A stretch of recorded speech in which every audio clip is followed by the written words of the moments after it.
You're listening to The Rich Life Revolution with me, Michelle Cooper. My mission is to empower you to step into your next level of wealthy. You'll hear all the deets, a little bit of inspiration, and real life takeaways so that you can create your own rich life revolution. Let's dig in. Hey everyone, welcome to the Rich Life Revolution. This is episode 24, my interview with Fletcher Ellingson, and we're talking about understanding your brain to enrich your life. Do you ever wonder why people freak out over change? I think that's a really great question. If you've been hanging out with me in the Rich Life Revolution, you'll already know that I'm a huge fan of examining my feelings, being curious, and figuring out where they're coming from, and then using that knowledge to help me achieve my richest life. Well, today we're talking to Fletcher, who is somebody that I coached for around a year, several years ago. He is the author of an awesome book, which I am giving away. In the show notes, there are instructions of how to win a copy of Fletcher's book. Fletcher is a great friend of mine. He's a life-changing mindset coach. He is an incredible human being and is a heartfelt advocate for all things self-reflection and personal growth. His book, The Practice of Feeling Good, to me is an easy read that provides game-changing advice. And I'm gifting this must-read book to one lucky listener. So be sure to tune into the podcast to win your free copy of his amazing book. Let's dive into this interview. You'll learn all about Fletcher, his journey, our friendship, and maybe win a copy of an incredible book.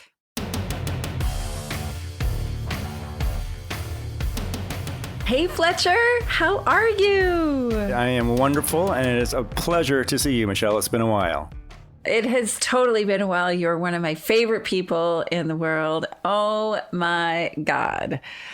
Fletcher is a great friend of mine. We met when I was his coach for a little while, but we became friends and bounced businessy things off of each other. And you and your wife, we've shared incredible, awesome experiences. So I'm so grateful to have you in my world. Yeah, well, we have been enjoying following your travels all over the world and have so much inspiration from your posts. I mean, it's so cool what you've been creating. Like, you just have decided and you have just been like literally creating. It's been super inspiring to watch. Yeah, it really is. Like, I've had so many conversations with people where they're like, must be nice, or, like, I don't know how you do it, right? Like, I can't even buy a gallon of milk over here. And I'm like, it's the manifestation process. It's the decision, right? And it's the prioritization, right? Like, when I'm at home, I don't drink, I don't smoke, I don't do drugs, I don't party, I don't go out that much. I spend my money intentionally on experiences that I want to have. In our family, traveling is important to us. And so we have all these virtual envelopes, and every month we put a particular amount of money in that travel fund, because that's one of our standards, is that we travel. We spend money on experiences like you just shared. Yeah. And it's so important, right? We have to prioritize where our money goes. Otherwise, it just leaks out, goes everywhere, right? If we don't pay attention to that. And then we end up doing stuff with it that we feel resentful or, whatever, right? Because we're not being intentional. And part of that, I've come to know, is really living in your money archetype, like understanding your money archetype and knowing how you relate to money and what you value in regards to money, right? Like, one of my friends, she values like having a savings plan that is a significant size. That's what she values. So that's what she does, right? She doesn't like travel. She's like, I'm good. I don't need to. I'm like, oh my God, get me out of here right now. And it's funny, you mentioned if we're not intentional, we kind of leak money. And I used to be a professional money leaker. I had it down. Wow. Tell us about that, Fletcher. Yeah. I mean, I used to live paycheck to paycheck for many years. And it wasn't because I wasn't a hard worker. I was an extremely hard worker. I was very entrepreneurial. I've been an entrepreneur all my life. But I was missing key pieces in my understanding about how money works. And I had some, disempowering beliefs. Thought, oh, I can always be a hard worker. But at the base of my belief was that only other people can be wealthy. I mean, I can work hard, but wealth is for other people.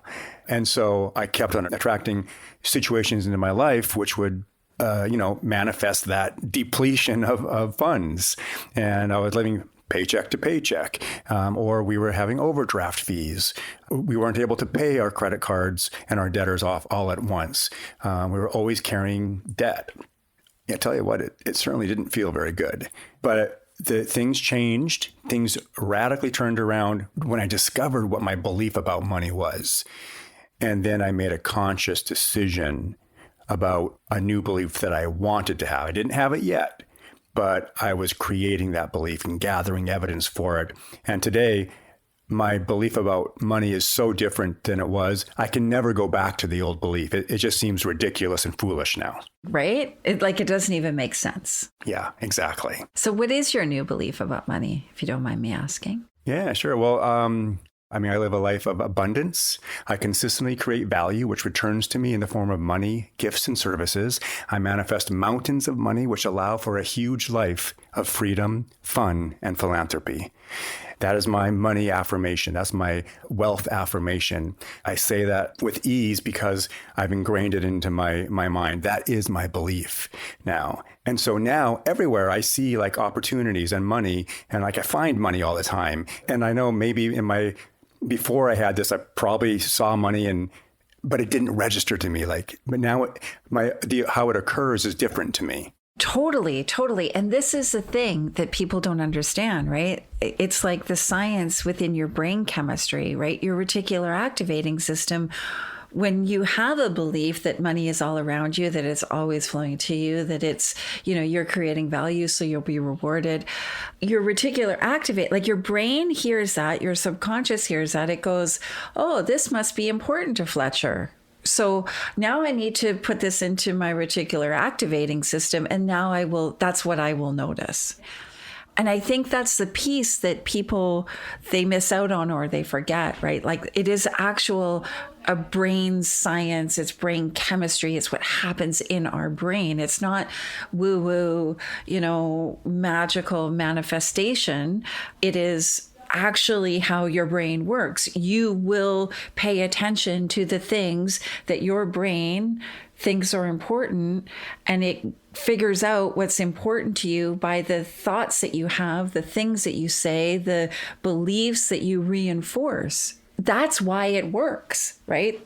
That's why making a new decision works. Yeah, it's so powerful. What you're talking about is neuroscience, right? And more than ever now, we know more and more about that.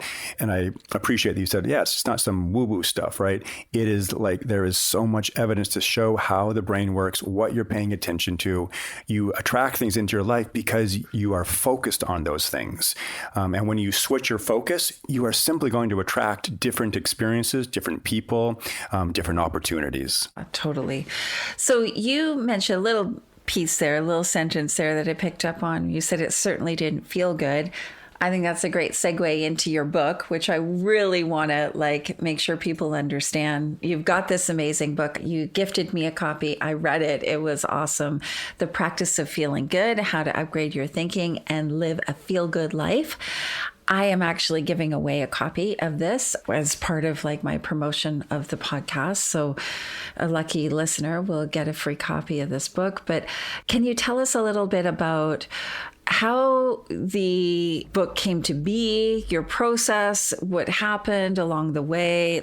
I know a little bit of the inside scoop, but I'd love for you to share that, because sometimes people think, oh, it's easy to write a book or it's impossible to write a book. Yeah. Well, I'll tell you this right now. It's an experience, and it's a stretching and expanding experience to write a book. It's something I'm actually quite proud of. I feel like it came together really well for my first book. I wrote the book because as I was coaching clients, I really just began to see this convergence of ideas, and everything was pointing to all people really want to do is they want to feel good.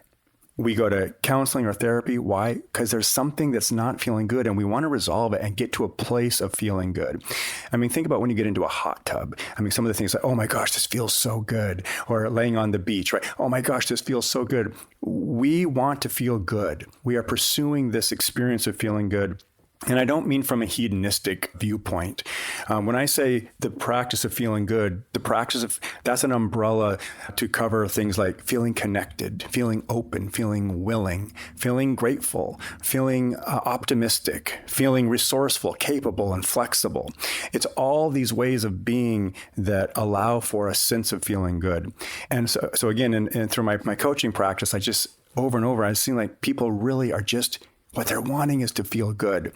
And so I changed the entire name of my curriculum. It was during COVID, and it was kind of a blessing in disguise. I had this additional time all of a sudden, right?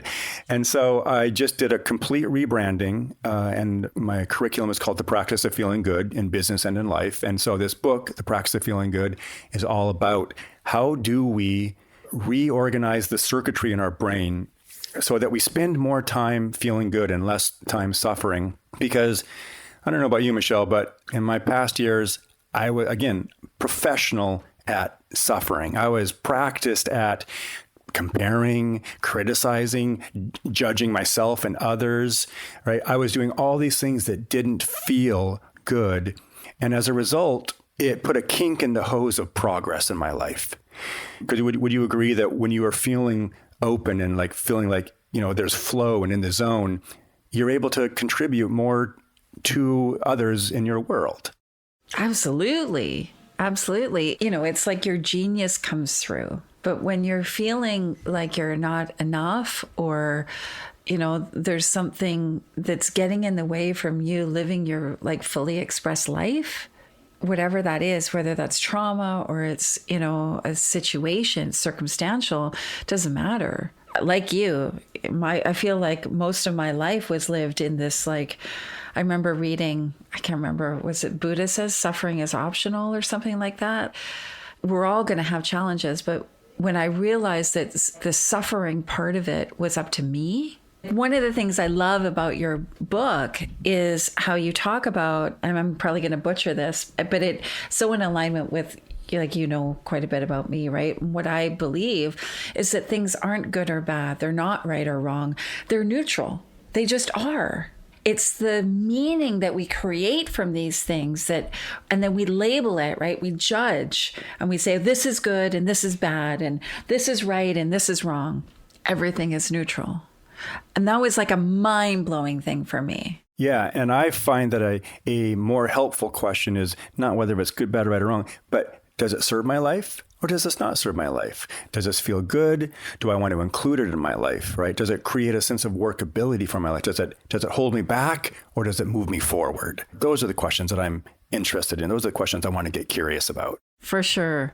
So I can go back a couple months, and I remember I got a Facebook message from you. You're like, hey, Michelle, I'm thinking going to Maui on my own. I'm like, Fletcher, that's awesome. And I know your wife, right? And so I'm like, okay, what's going on? And so can you share a little bit about that with us? Because I think it's a very inspirational thing that you did. It actually inspired me to, like I think I had shared with you, to learn to surf and to go to Hawaii and go to like surf camp kind of thing. That's so cool.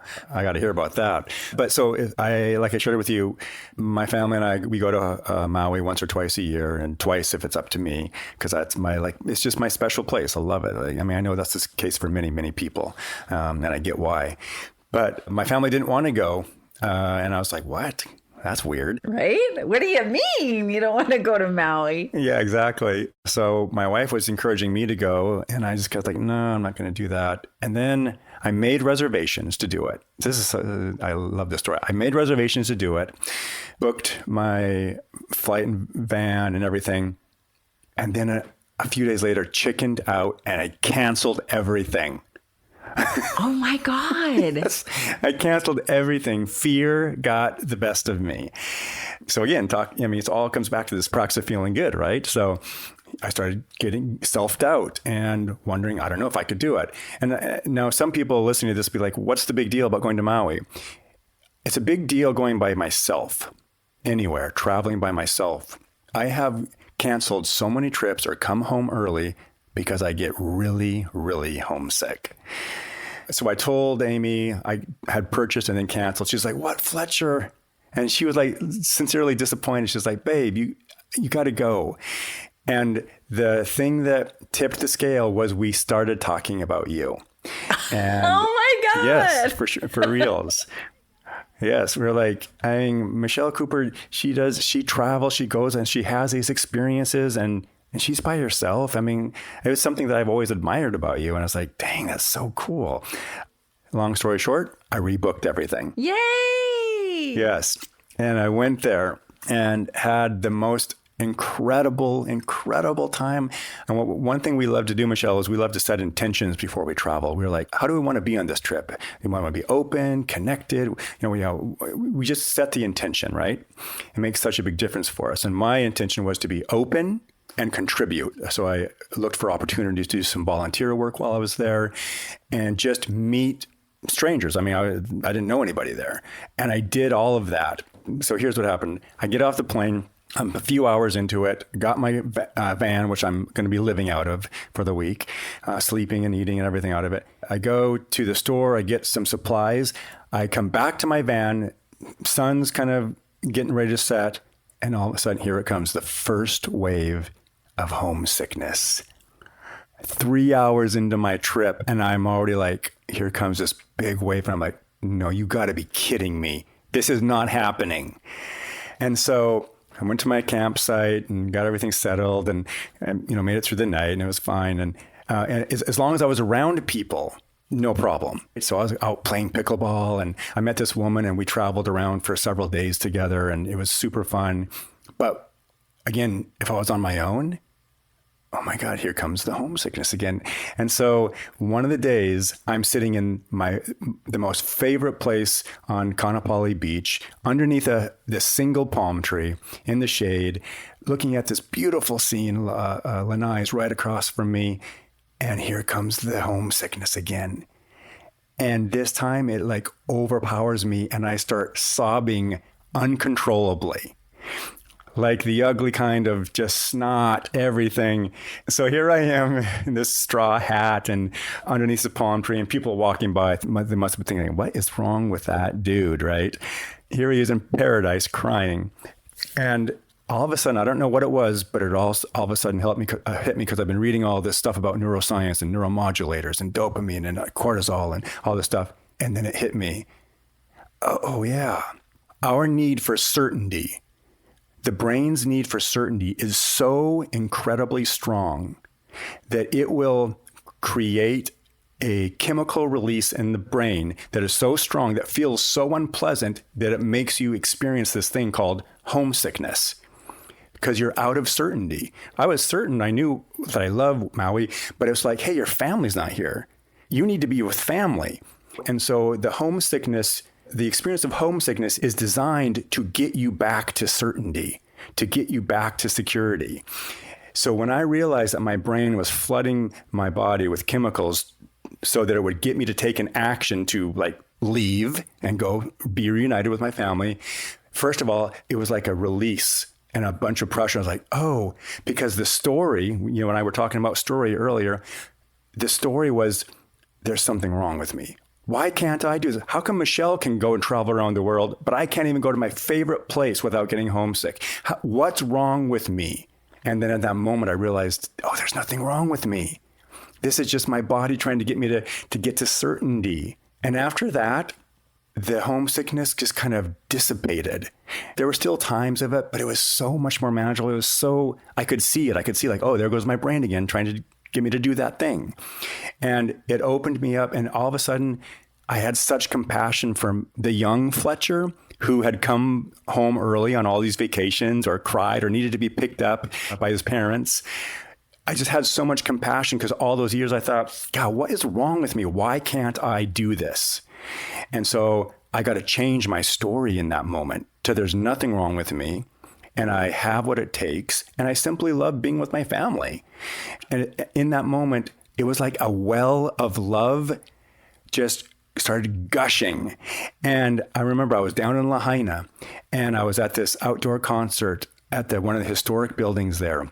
And I was just looking around and tears just were flowing. I was just overcome with love and connection. And it just was this magical time.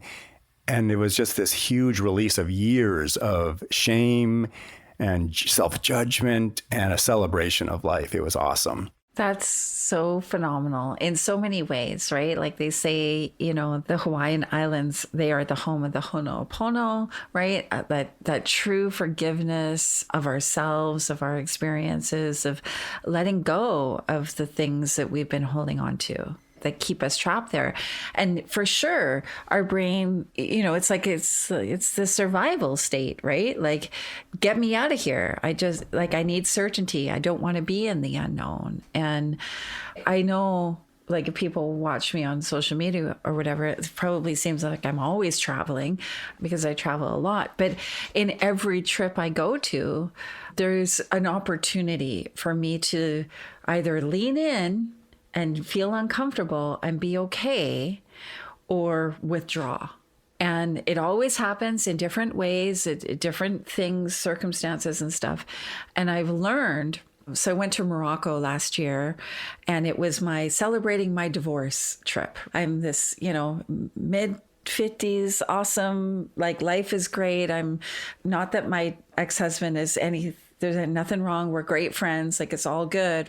But it was like, this is my new life, right? Like and I went off on this trip with this group that I joined, and I'm used to traveling. Like, I got very used to traveling as part of work, where I was traveling and there would be a lot of people there, but everybody would kind of be on the same wavelength. Like, they understood personal development and we talked the same language kind of thing, right? Well, this group of people, they are not that, right? They're just, who knows what they believe, but they're just, everybody, all kinds of people. It's not a niche of like, we're all into personal development or something. But I remember it was like day one and I texted my friend Wendy and I'm like, these are not my people. Like, they don't understand me. They don't know the language I'm speaking. Like, I feel like a foreigner, like I'm talking something besides English. Like, everybody's looking at me like I'm a crazy person. I'm so uncomfortable. These are not my people. I shouldn't be here. And she was like, oh my God, calm yourself down. She's like, slap, slap, slap kind of thing, right? And she's like, just stop being so judgmental about these people. And I realized that was me, my brain, keeping me safe, right? If I created a judgment on these people, then I didn't have to interact with them. I could withdraw. Yeah, you could avoid actually engaging in that next level of experiencing your life, right? Totally. And it was such a game changer trip for me. I was like, wow, I did this. Like, Morocco is not an easy place to go to as a nearly 6 foot tall, blonde white woman. Kind of stand out in the crowd. Even though you got all the stuff on, you still stand out. And, it's just a very, very different culture, but amazing people.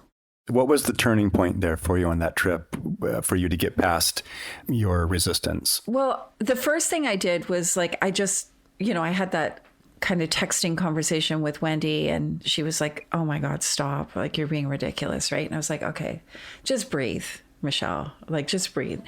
I hadn't traveled on my own for pleasure in years. And so all my travel before that had been something to do with work.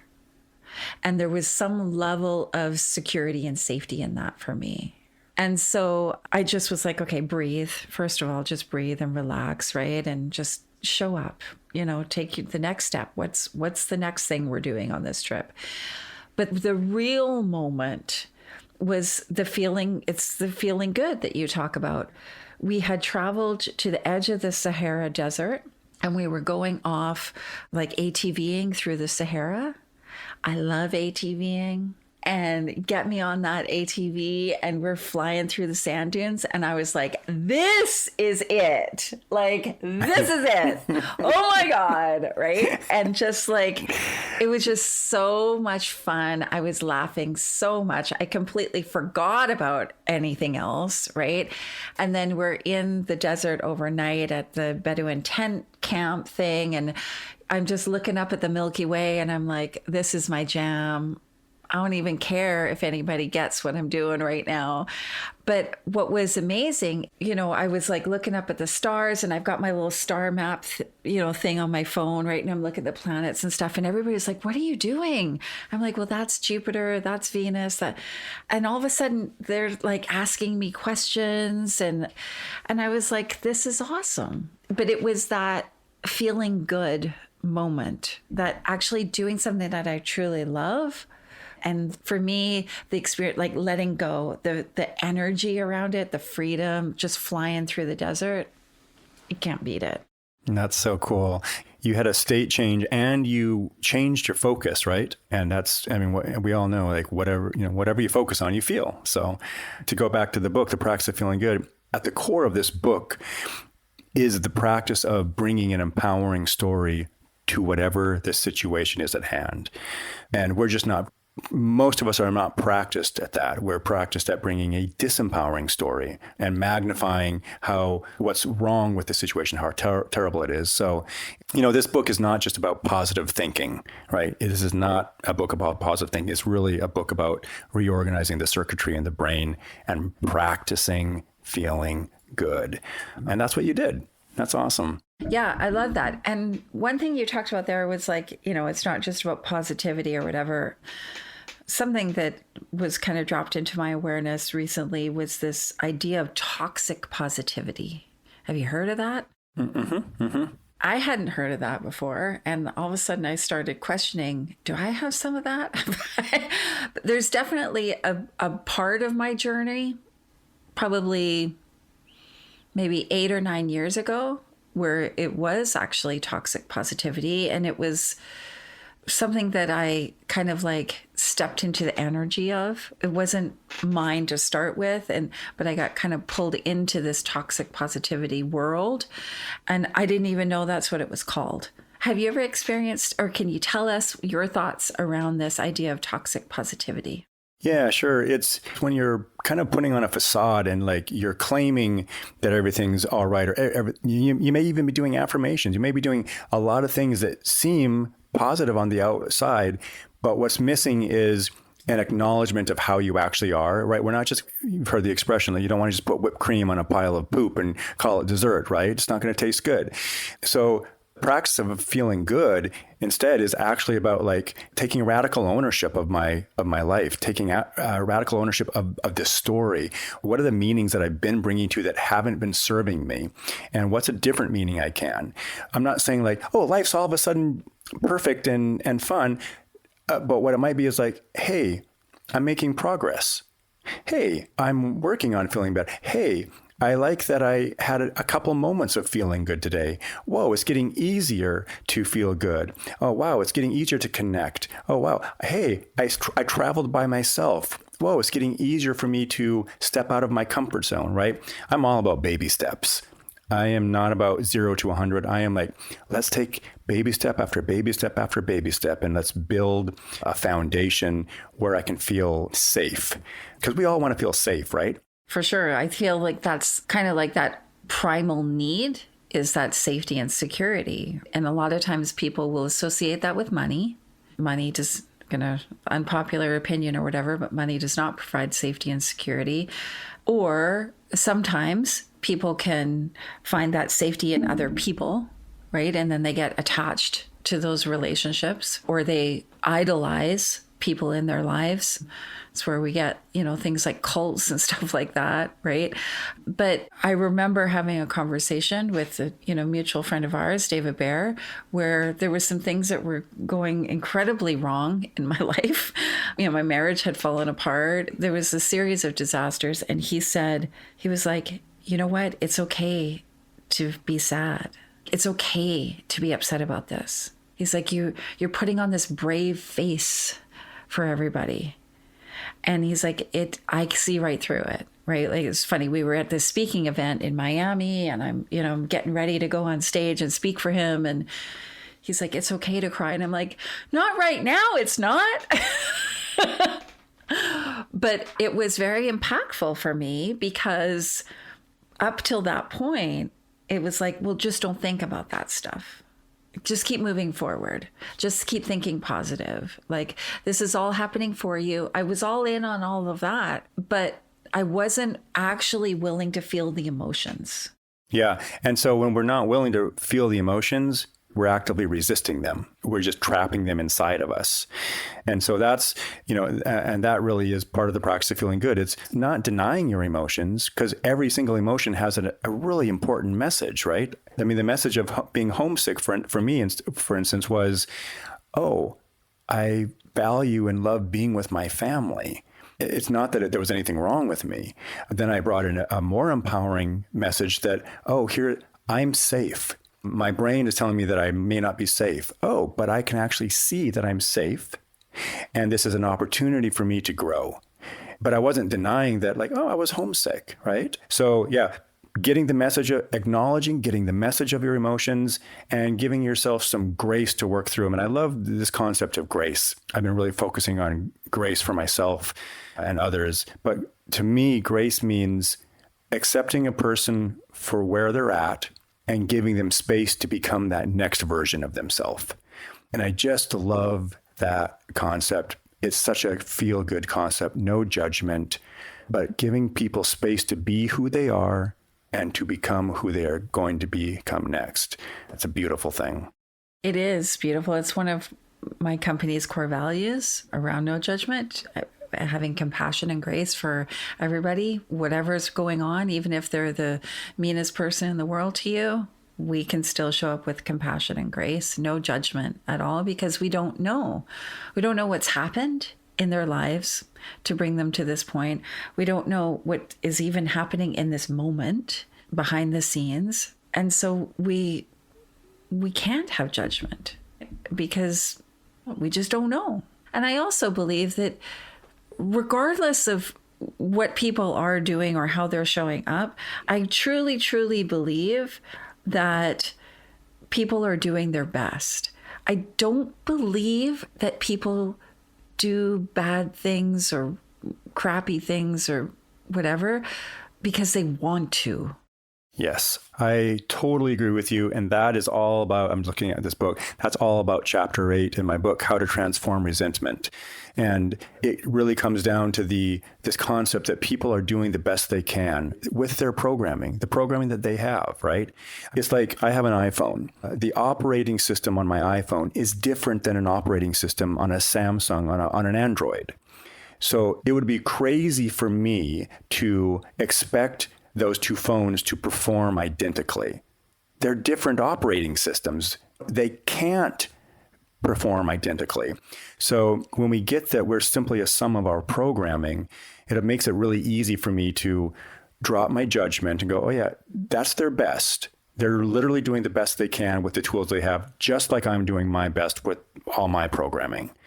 Now, that doesn't mean we can't do better in the future, but in the moment, this is me at my best, given all of my programming.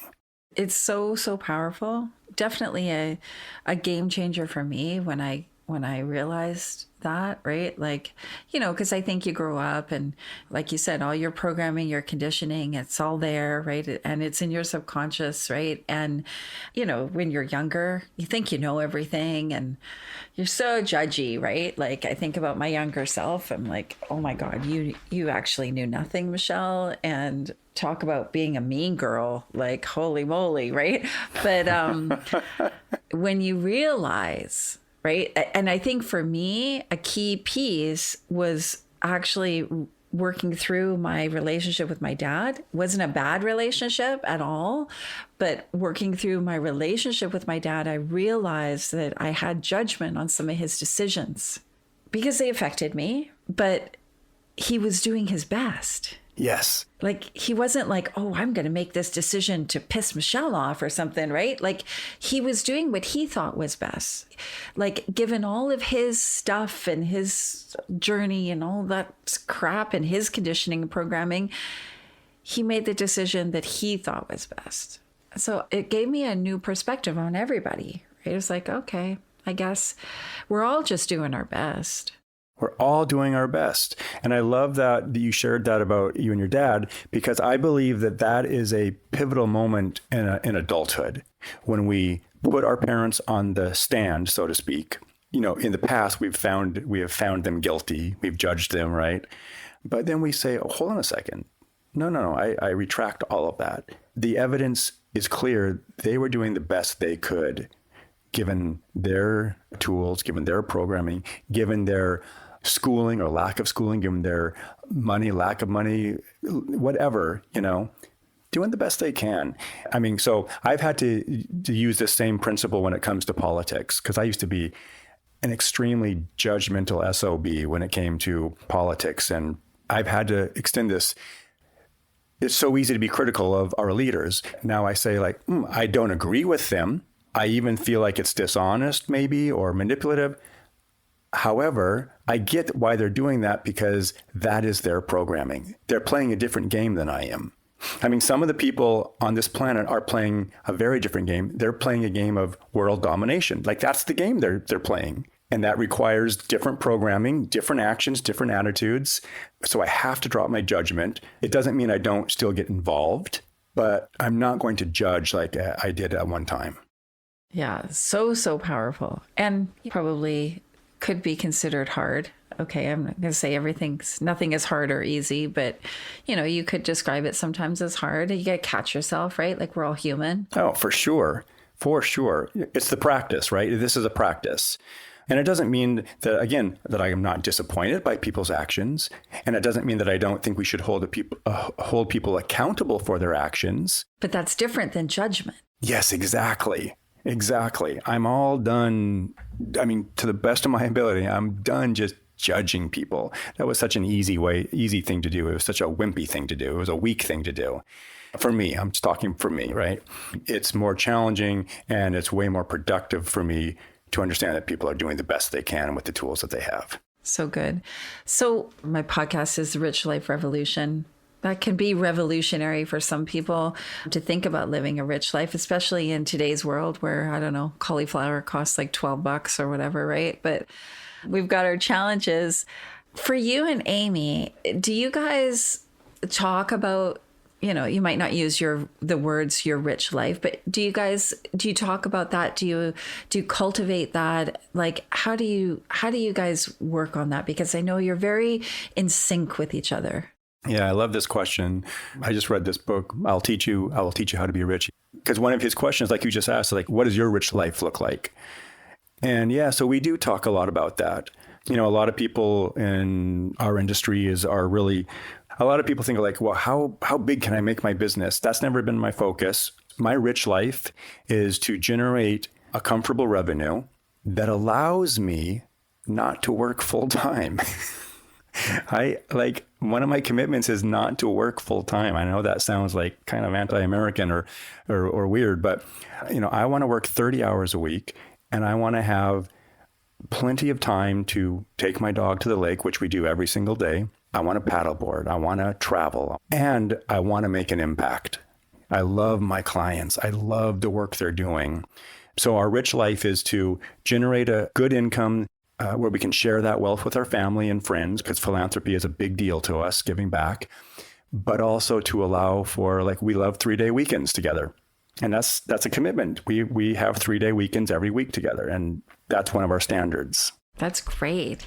And so do you guys set new intentions or new goals or new things every year? Like, do you sit down? Do you go, like, I have a friend who, her and her husband, they go away for a weekend and they do like a whole visioning thing and just get into the energy of what they want to create over the next year or so. Yeah, I'm super grateful for my wife, Amy. We are both personal development junkies. I mean, we are so nerdy. Like, we really are the couple. Where we live, it's about 45 minutes to an hour from the larger city. When we go down there, like, we frequently like, hey, let's do a round of gratitudes. So we'll take turns like doing gratitudes. We literally put this stuff into practice because, we both came from marriages that ended in divorce. And when we took our time getting together and we're like, hey, you know what? We want to be really clear about the type of marriage that we're going to go into in a relationship. So we have lists, we have things that are really that are like non-negotiables. So we do those things. We have these practices. Like, every morning we have tea on the couch together. We may do a meditation. We may read something. We may just chit chat. And that's part of our rich life, right? Totally. A huge part of your rich life. Yeah, so we have a lot of the, yes, we are very intentional. We do the several times a year. We like, hey, where are we on track for, how are we feeling in our relationship? All that kind of stuff. And it's really great maintenance. We don't want to do it as an emergency, like trying to fix something. We want the ongoing maintenance to keep us on track. Yeah.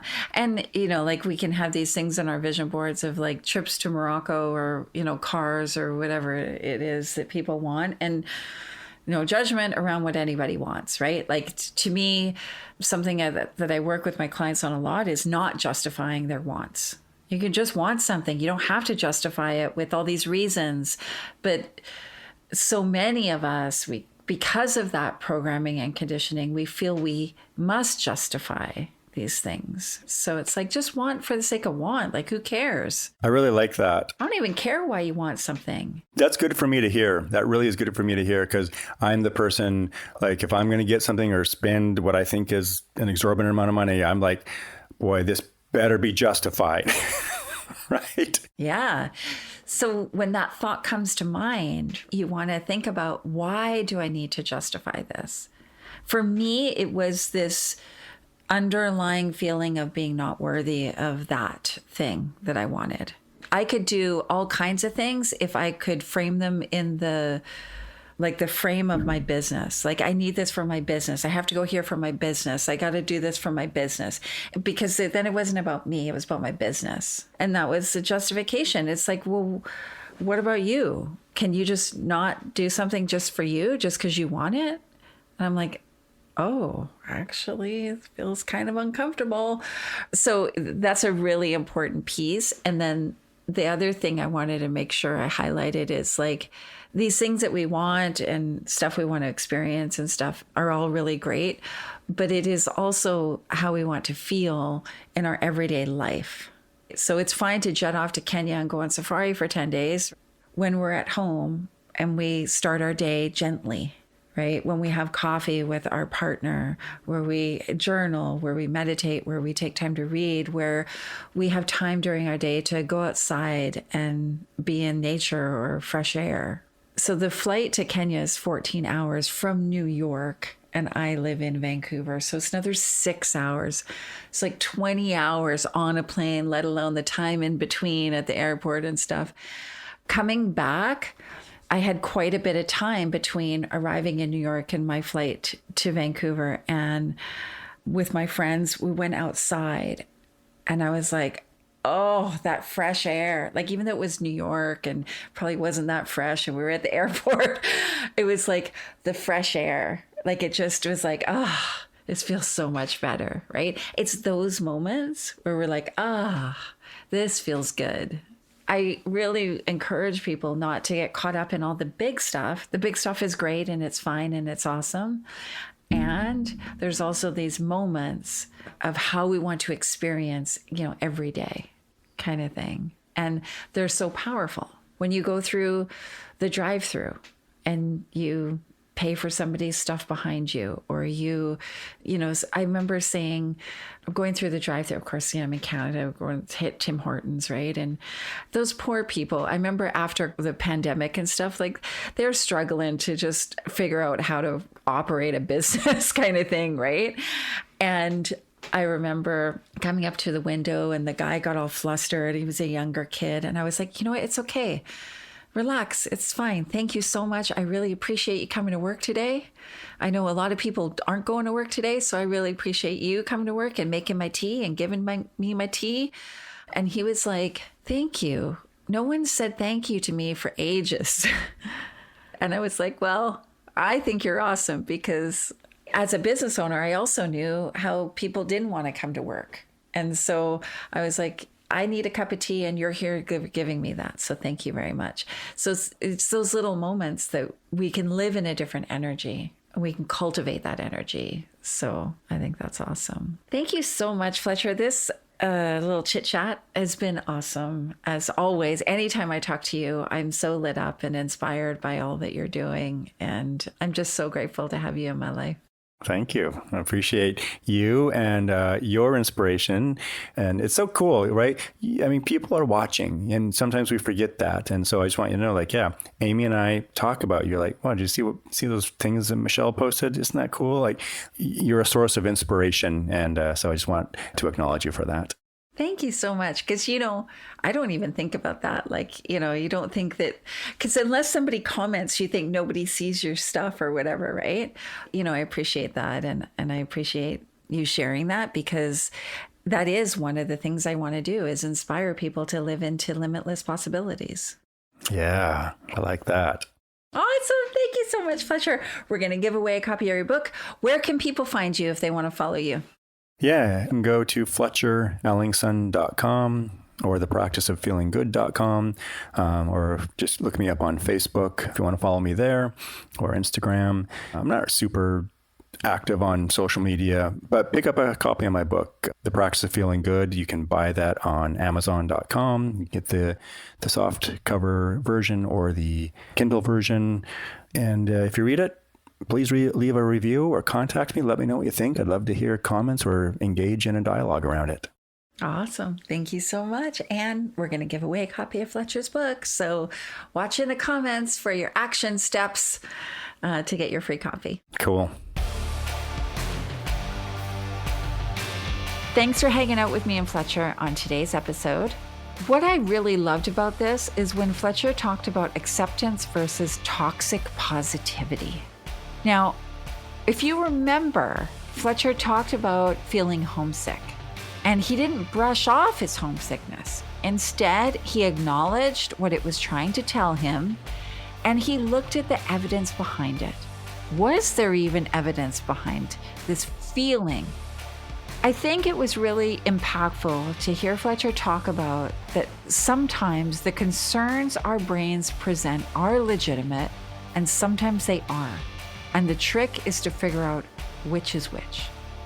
So getting past that bad feeling is a great goal, but it can be all too easy to skip the in-between steps of the process and jump right into denying. And this can lead to toxic positivity, which I didn't even know was a thing.